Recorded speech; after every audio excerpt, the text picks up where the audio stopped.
Okay, next lesson is creating your profile picture. Dito ko ituro kung ano bang dapat na placement na sa atin or ang gagamitin natin for our profile picture. So ito na yun guys.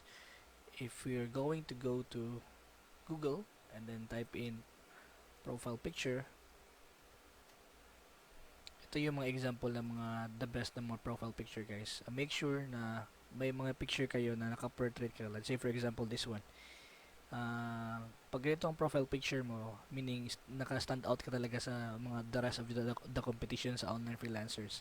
So, yan ang mga example natin guys. At least may half body kayo na profile picture, ganyan, ganyan. So, kung wala pa kayong budget sa photo studio, you can just magpa-picture ka lang sa mga friends mo and then make sure may half body ka. Hindi naman need yung full body talaga. So, at least half body, that will work, half body lang. Okay, so let's just try to find another example. Dito ang dami nila. So ito yung mga example natin guys sa mga profile picture. Yan, yan.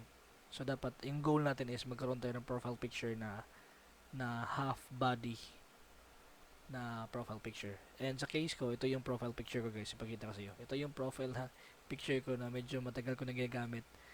Yan, diba? So half lang yan. Yan ang sinasabit ko ng mga application. And then ito yung latest ko. Yan, at least half.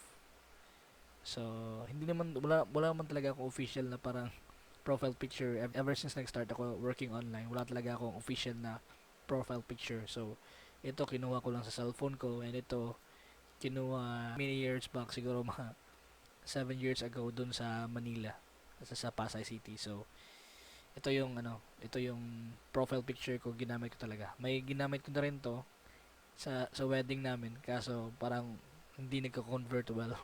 Walang kumukuha sa akin kasi nga hindi na ako nakafocus doon sa camera. So, ito lang yung mga tips guys on creating, and kung mag-select kayo ng profile picture, at least half ng katawan nyo or ganito or portrait.